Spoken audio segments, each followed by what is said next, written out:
Mesdames et messieurs, bienvenue si vous nous rejoignez à cet espace consacré aux activités phares de la semaine du gouverneur.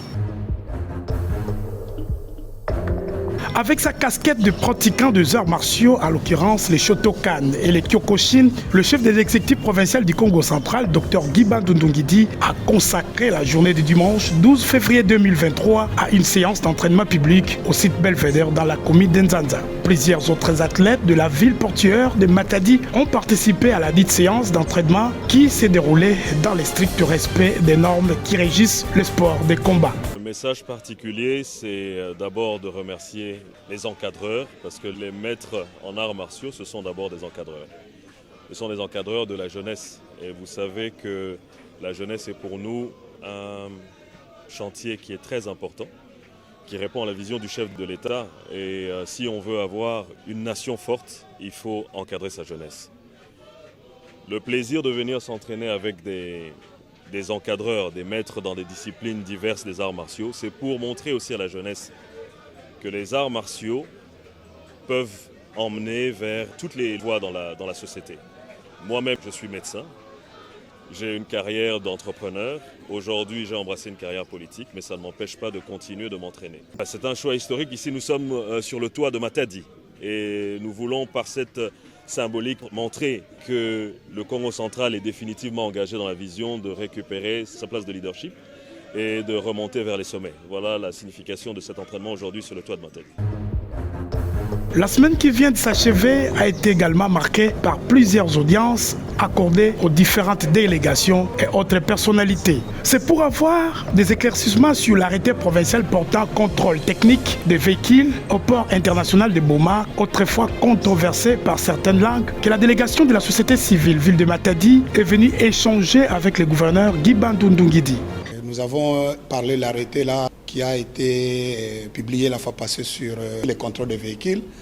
Il y a eu beaucoup de craintes au niveau de la base. Et nous avons échangé et nous avons compris que c'est l'information qui ne circule pas et que cet arrêté est bénéfique pour le Congo central, non seulement pour Boma, mais pour Matadi et d'autres entités du Congo central.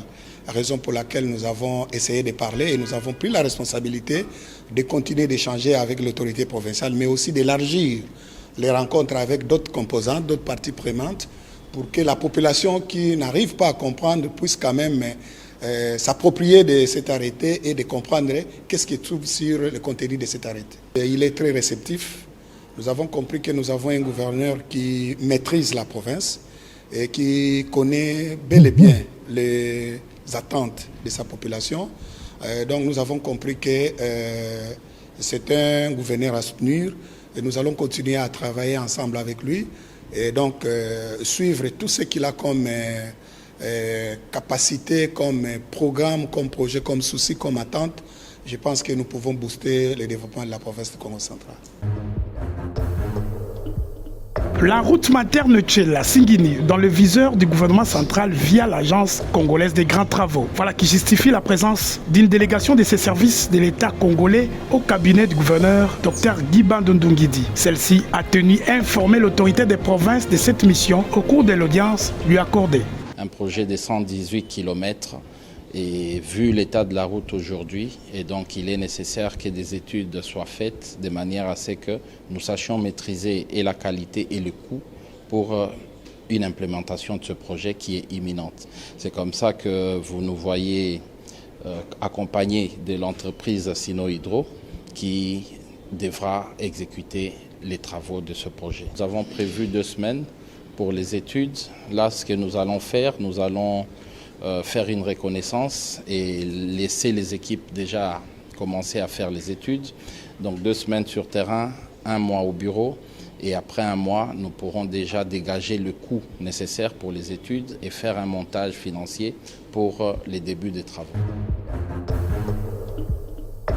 Du jeudi 8 au lundi 13 février 2023, les centres de jeunes de Mikondo à Matadi abritent la session de formation de jeunes entrepreneurs sur l'élaboration du plan d'affaires. C'est le commissaire général à la jeunesse Philippe Kibangu qui a donné au nom du gouverneur de province les go de cette activité. Rappelons que 5000 jeunes entrepreneurs sélectionnés dans les 10 territoires et les 2 villes de la province prennent part à ces assises afin de compétir aux 300 millions de dollars américains décaissés par le Banque mondiale dans le cadre du projet Transfo qui débute en mars prochain. C'est vrai, nous avions de manière officielle lancé un programme de formation en faveur de nos jeunes entrepreneurs, pas seulement les jeunes, même au-delà de cette catégorie, la jeunesse, c'est-à-dire de 18 ans au-delà de 35 ans, ils sont concernés.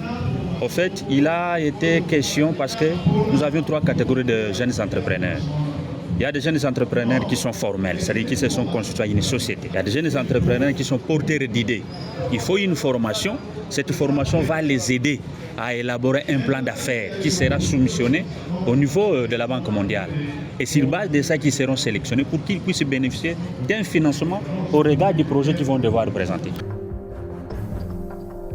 Voilà, mesdames et messieurs, ainsi s'achève la semaine du gouverneur de province.